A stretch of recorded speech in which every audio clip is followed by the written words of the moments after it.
the best ISO player in NBA 2K20 is definitely not me, but there's somebody out there that is the best. But in today's video, we will be ISOing the whole time on the twos court. I got a lockdown on my team. He's over in the corner, spotting up, holding his nuts the whole video. So if you like ISO, make sure you drop a like on the video. And comment down below who you think the best ISO player in 2K20 is. Who you got? You got Steezo, G-Man, La Monster. The list goes on and on and on. Poor boy Sin. Whoever you think the best ISO player on 2K20 is, make sure you comment that down below.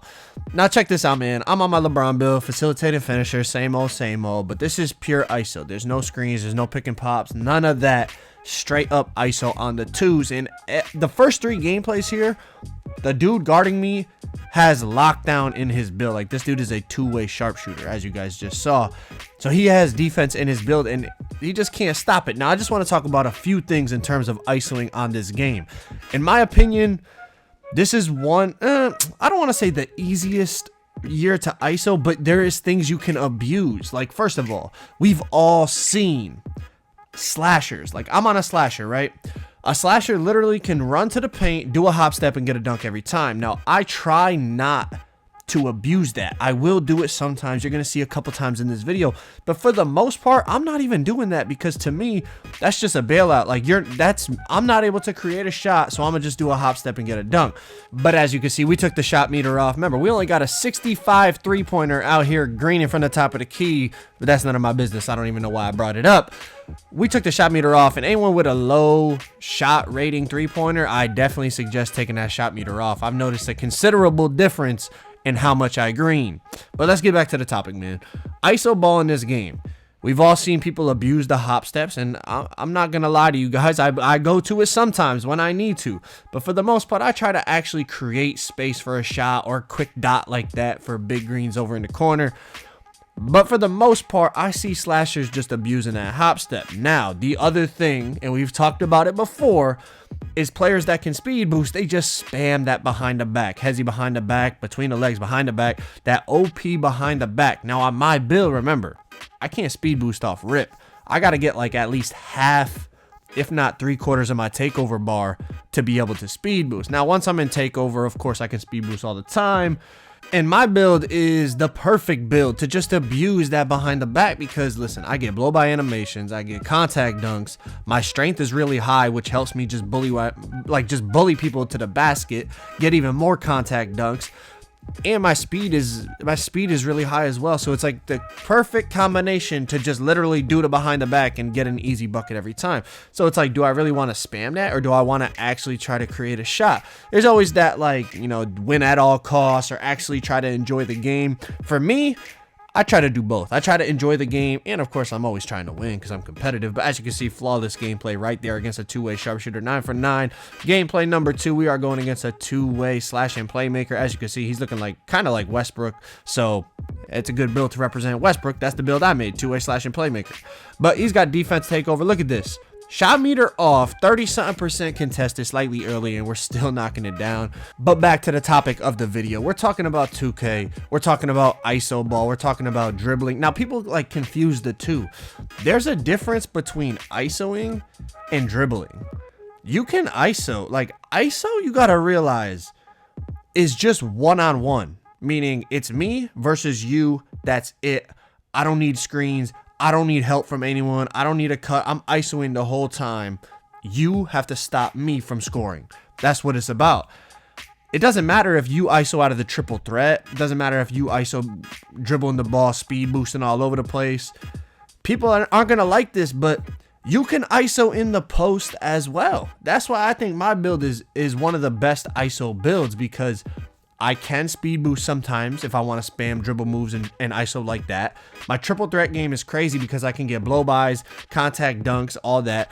And my build can bully people in the post, you know, drop step people, post fade is really high, all that type of stuff. It's a build that can ISO in many different ways. But for those of you guys that are into the dribbling aspect of it, I get it. It's fun. It's cool and fun to do the combos on 2K, but there's always something, at least for the last 2 years, no, definitely 2K18 as well, the last 3 years, there's always something that, in my opinion, ruins the skill gap of ISOing when you're dribbling the ball. And all right, think about it. This year, you could box somebody up the whole time.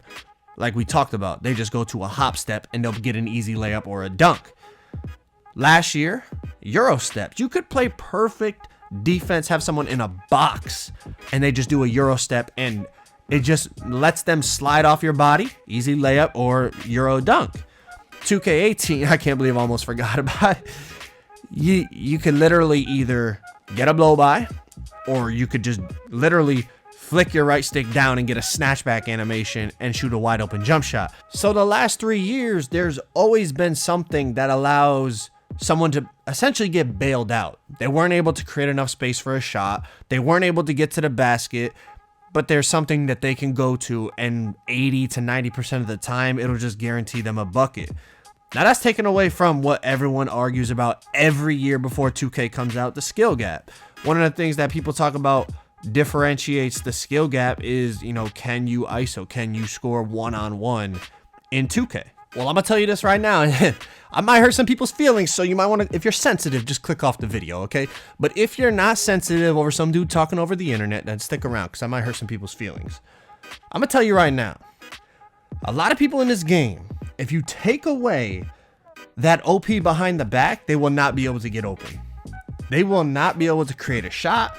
They will not be able to get past their man. Like, they will go from looking like a superstar to looking like an average player. There's also a lot of like slashing / playmaking builds that if you take away how overpowered the hop step is, which, by the way, I told you guys about this in the demo, how OP it was. You could go back and watch my build videos about, I think it was the Westbrook or the Giannis. I started talking about how this hop step, like that one I just did right there, feels super broken. And lo and behold, it is. But if you take that hop step and that behind the back out of this game, do you know how many people on this game would be complete trash? They would not be able to create a shot for themselves whatsoever. But if we scroll back to different 2Ks, like I said, there's always been something that we said that about. In 2K19, it was like, oh, you're not a good ISO player. Like, you go to Euro steps and get bailed out. I remember in 2K19, people used to play one-on-one, and they would have a rule, no Euro steps. Because that's how OP it was. You could play perfect defense, they Euro step, they get a layup. It's a complete bailout. And my point is, every year there's something like that in the game that we say, oh, if you didn't have that one broken animation or that one broken move, you wouldn't be able to create a shot. But it's like every year there's something new. So like in 2K18, everyone said, oh, you just rely on blow-bys and snatchbacks. So they took the blow-bys and snatchbacks out. And then the next year is, oh, you just rely on Euro steps. And then it was, okay, the Euro steps aren't good in 2K20, but now, oh, you just rely on hop steps, or you just rely on spamming that behind the back. Like, there's always going to be something that's just way too overpowered. And I'm going to be honest with you, I don't really know the answer to how to fix that. Like, it's video games, man. It's the meta. There's always going to be a meta. But you can still find ways to stand out. There's always ways to separate yourself from the best, if that's what you're looking to do, man. I'm just out here trying to create good content for you guys. Today was a little bit more of a chill video, but I decided, you know what? I was on the twos, and I felt like I was kind of going crazy. Like, we were ISOing, going like 8 for 8, 9 for 9 every game, shooting big greens with a 65 3-pointer, just enjoying the game for what it is, not trying to make too big of a deal out of it, not trying to be screaming and yelling over the game. But as you can see, like I said, that behind the back, if I wanted to, I could just spam that all day and be like, yo, I'm the best player ever. But to me, that's not fun. I don't get on the game to hit the same buttons over and over and over again. So anyways, make sure y'all boys drop a like on the video for me, man. That thing really helps me out a lot, and it only takes you about 2 seconds. Also, like I said, comment down below who you think is the best ISO player on NBA 2K20. Some of my favorites: La Monster, G-Man, Poor Boy Sin, Steezo. I mean, those dudes are just different, bro. Watching them play, it's almost like they're playing a different game sometimes, the way their player is able to move and stuff like that. But I also want to mention, if you made it this far in the video, it shows that you're really, really loyal and support me. So I'm going to leave the link to my second channel. I haven't posted a video yet. I plan on posting one later this week. It's going to be my first video on my second channel. So if you really rock with me, if you really support me, it's the reason I'm putting it at the end, because only the real loyal supporters stay all the way to the end of the video, man. go click that link and go subscribe, man. I'm gonna put different types of content. It's not really gonna be 2K related, more IRLs and reactions and different types of content like that over there, man. So anyone that wants to rock with me over there and join that journey on that channel, I really appreciate it, man. But y'all boys have a good rest of y'all day. I'm out. Peace.